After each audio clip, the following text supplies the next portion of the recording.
All right, here we are, hour number 3 on a Buffalo Football Monday, and that means we're joined by my broadcast partner on the Bills Radio Network, radio color analyst, former Bills center, and host of the Centered on Buffalo podcast. It is Eric Wood joining us here, as he does every Monday.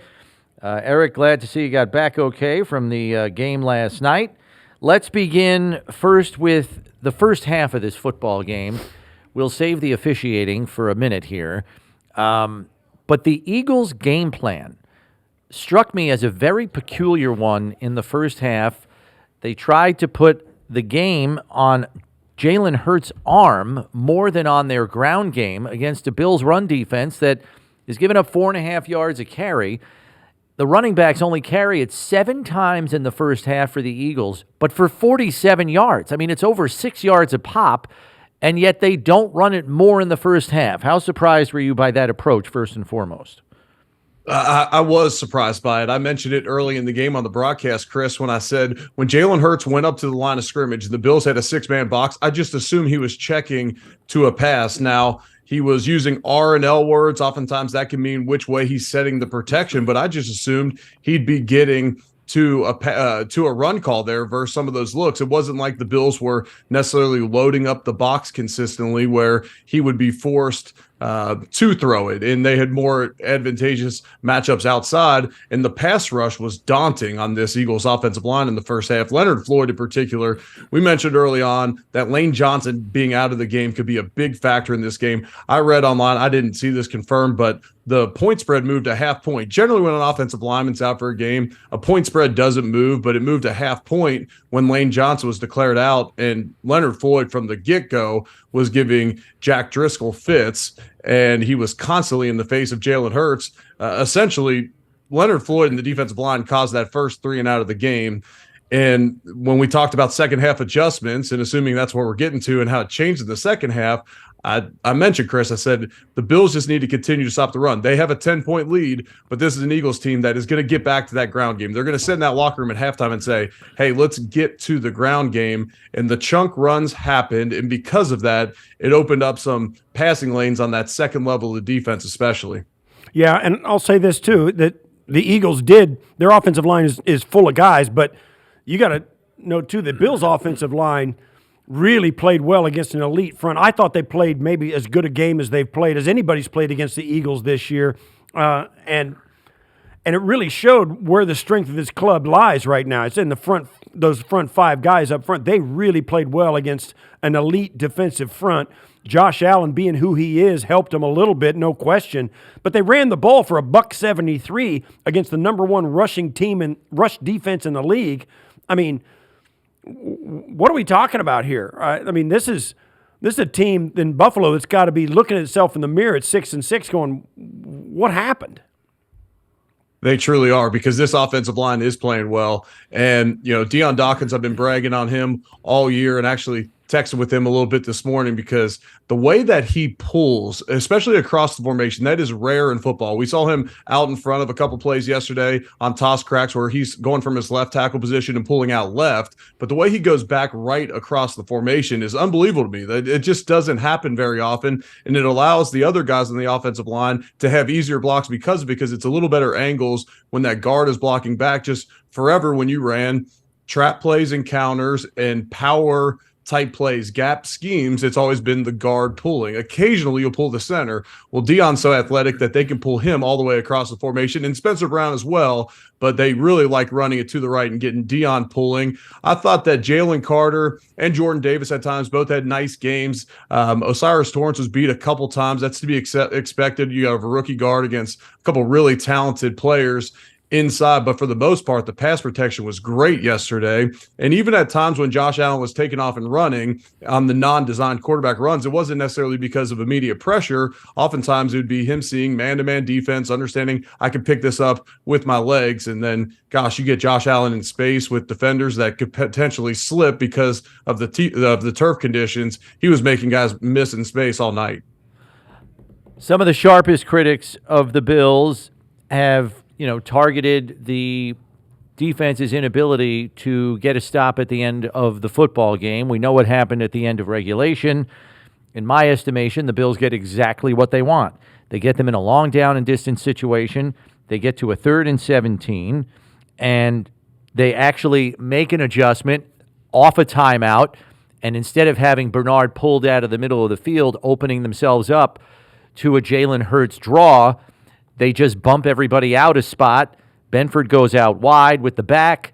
Taron Johnson goes from the slot to the outside receiver, and Bernard just steps over a couple of spots, and they force an incomplete pass in what looked like matchup zone to me. You got what you wanted. You got the incomplete, and now they have to come on for a 59-yard field goal in a driving rainstorm on a wet field, and then Jake Elliott makes the play of the game. I don't know. What are your thoughts on how the last 2 drives by the Eagles unfolded? I know people are desperate to assign blame in a game that ends like this, but in reviewing it myself, I don't have a lot of issues with, the play calling. I think even the Bills made a couple of key plays. Dodson punches it out for the incomplete pass. Ed Oliver makes a giant play on a draw by Hurts with the entire middle of the field open. It's just that the Eagles seem to make a couple of more plays than the Bills did.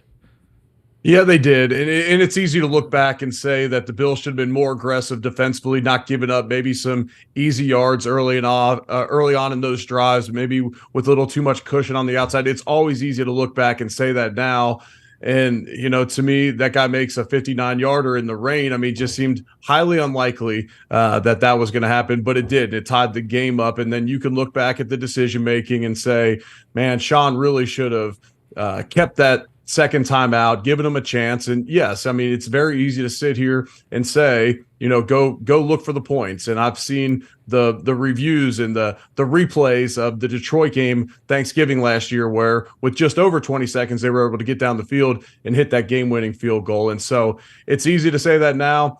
And, moving forward, does Sean get more aggressive at the end of games? I'd imagine so, because, Sean McDermott's philosophy all along has been, you either win or you learn.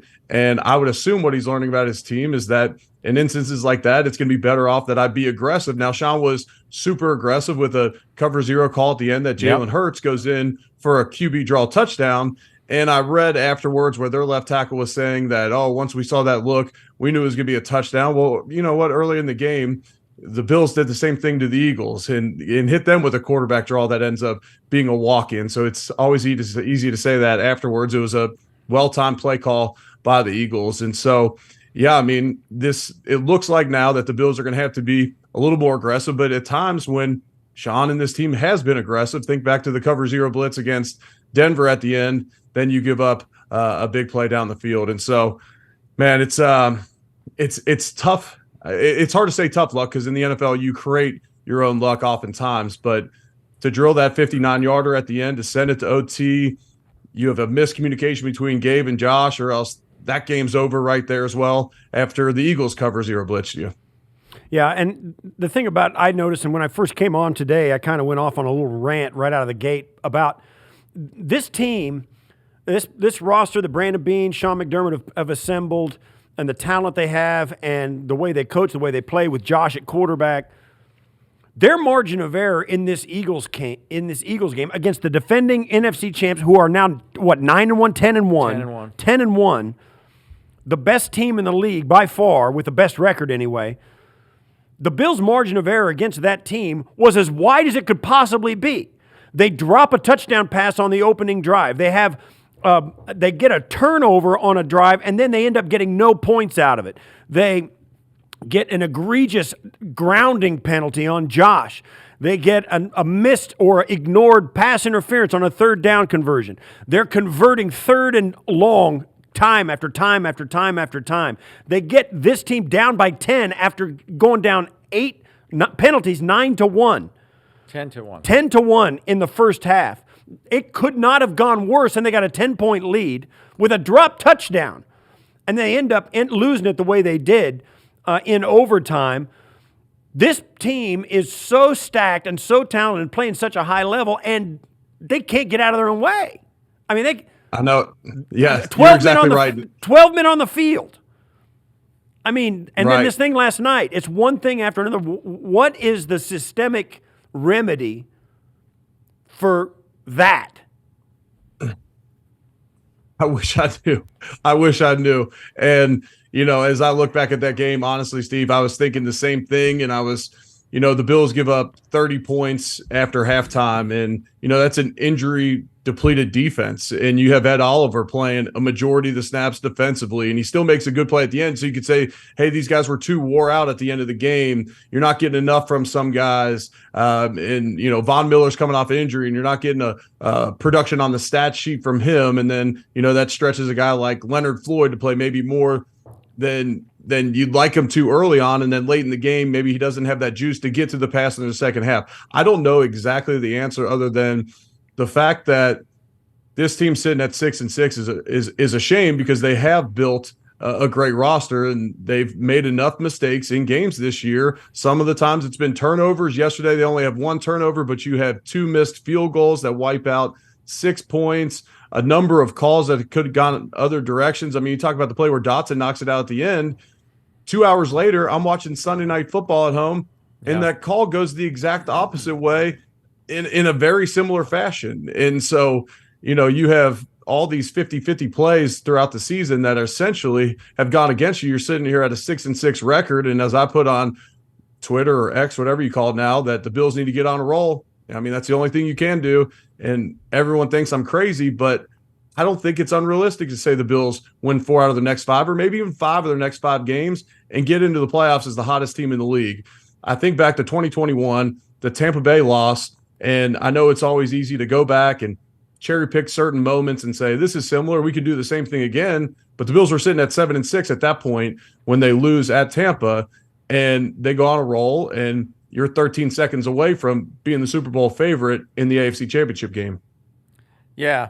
I know that might be hard for some fans to see. I will say that 2 games under Joe Brady has done an awful lot to revitalize this offense. It actually looks like the offense we had become accustomed to seeing over the better part of the last 3 seasons. Knowing that, how do you kind of look at the slate that lies in front of Buffalo going forward? Because while it is true that they're playing high-caliber opponents with very good defenses in their next 2 games alone, Eric, the Chiefs, who I think right now, as I look at it, are the number 4 defense in football, 3rd in points allowed, followed by Dallas, the number 3 defense in football, and 4th in points allowed. And both of those teams can get after your quarterback. As good as the offense is playing, are you confident that they can put points up against the caliber of defenses they will be facing the next one on the road after the bye?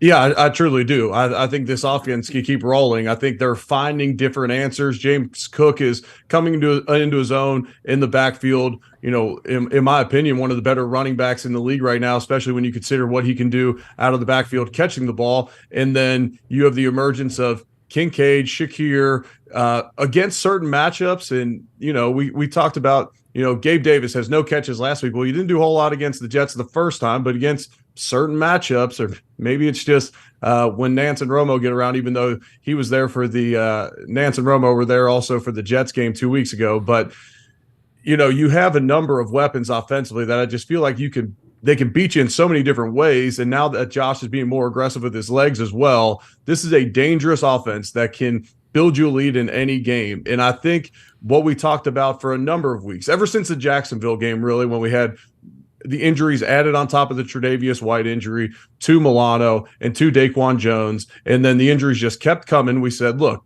this is a team that's going to have to score a bunch of points and likely play with a lead. Now, they did yesterday, but the Eagles were able to stay tight enough that they could keep the ball on the ground as well and play 2-dimensional football till the end against this Bills defense. But the recipe is what it is, and it's not a whole lot different from a few weeks ago when we said, look, the Bills are going to have to score points. You have that many injuries to the defensive side of the football, and your offense, for the most part, is completely healthy. So that side of the football is going to have to carry the load. Now, it's got to be all 3 phases contributing, though. I mean, yesterday you have 2 special teams penalties that back you up deep, and you have 2 missed field goals. With this many injuries on the defensive side of the football, especially, you can't have a stinker from your special teams group. Right, and the 2 missed field goals, obviously, in a 3-point overtime loss or, gut punches. And the turnovers, and they were on the plus side of the turnover margin this last game. The tipped interception was huge, and then the missed communication in the backfield where Jalen Hurts couldn't get it with the running back. Huge moments in the game that really gave the Bills a leg up even further, where they could have been going into the. Think about it: the missed field goal or the blocked field goal, the punt instead of a field goal there. I mean, you're looking at a 20-point game at halftime if nothing else changes. And that was kind of where the Bills are. That's where the Bills are sitting right now. Now they certainly, I don't even feel. It doesn't even feel like it was hitting on all cylinders with a drop touchdown pass. If the first drive of the game, if James Cook just pulls that in and goes, it's 7-0, and then the Eagles come back and have to answer. I mean, goodness gracious, this is a team that certainly, even now at 6-6, ain't nobody on their schedule looking forward to playing this crew. And no, you're exactly right. And you look at a few of the misses they had yesterday. I mean, obviously the Cook one early, and the problem with the Cook one is not that he dropped the football; it was that they loved a look and they dialed up a play specifically for that look. And then you're likely not going to get that one again. You're not going to get Morrow matched up on Cook on a wheel route, man-to-man defense with the safety in the middle of the field where he can't get over there in time. And so, that one hurt. The Kincaid one was perfectly mirrored up off of a play from last week against the Jets where Kincaid went across the field, but instead of Kincaid going across the field, he bends it back out and Josh just misses him. Josh led him up the field. I don't know if Kincaid thought he was going to break it off flatter. And then you have the Gabe Davis one, or else you have three more monster plays that were there. And it wasn't like those drives all ended in points either. I mean, there was another one as well. Plays to be made. There's another one as well, Eric, on the touchdown where he was going to hit Sherfield on the narrow slant right at the goal line, and Sherfield went outside the corner instead of outside the safety instead of inside, and the ball was right there. All he had to do was just cross the guy's face. There wasn't even any contact, and the ball was going to be right in his chest. That's a touchdown that got taken away. There was also a quick screen pass. Josh takes the snap, swings it out. There's two guys to the left. He throws. Both of them go up to block. Both blocking. They're both blocking. Neither one of them is looking for the football. To me, that's in their preparation. And while those are plays that are kind of get lost in the wash, that's the kind of miscommunication and missed preparation that is indicative of why you lose games like this. They've got to be ready for plays like that. And when you're called to cross the face of the safety, you got to cross the face of the safety. Whether it's hard or not, you at least got to try. And cost you all kinds of stuff as the ripple effects go on and on when you look about missed plays like that. Yeah, you're exactly right. And especially in a game against the Eagles. If this happens last week against the Jets, it's not as big of a deal. You're not playing against an offense that can keep pace with you, but you just can't miss those little things. And those little things are the reason that the Bills are sitting at 6-6 right now. And man, I hope, and I do have hopes that they can get on a roll at this point, because when you look back at this season, you're gonna think back at missed opportunities, and you're really gonna be upset with the way some of these games shook out at the end of games. And really looking back to the Jets, Patriots, and Broncos games, and then really you should have won this one too. You feel like you should, but you get those three, and you're still sitting in a good spot heading into the bye. But you drop those, and now your margin of error for the rest of the season is very slim. It's not over, but it becomes very slim because of that. And yes, I said before the season, I thought this was the most talented Bills team that Brandon Beane had built, and the injuries on defense affect that dramatically. I mean, we could talk about all the stars. We even have Kyrie Elam out, and Dane Jackson misses last game. I mean, there's just a number of guys that have suffered injuries this year on the defensive side of the football, and you still, for 6 quarters, you didn't give up a third down conversion. They didn't give up a third down conversion to the Eagles in the entire first half. They did give up a fourth down conversion, I understand, after one of those. But, man, it's those missed opportunities. And when you miss those opportunities, everything compounds. You're playing at someone else's house, and you have the chance to put the crowd away early too. And that crowd was dead. Philadelphia's got a great fan base.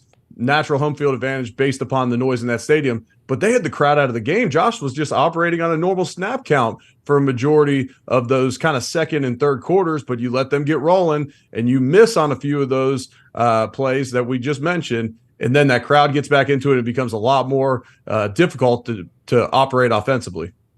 Right. Eric, thanks for the time. As always, enjoy your bye week with your family. We'll catch up with you in a couple of weeks. Okay, sounds good. You too, guys.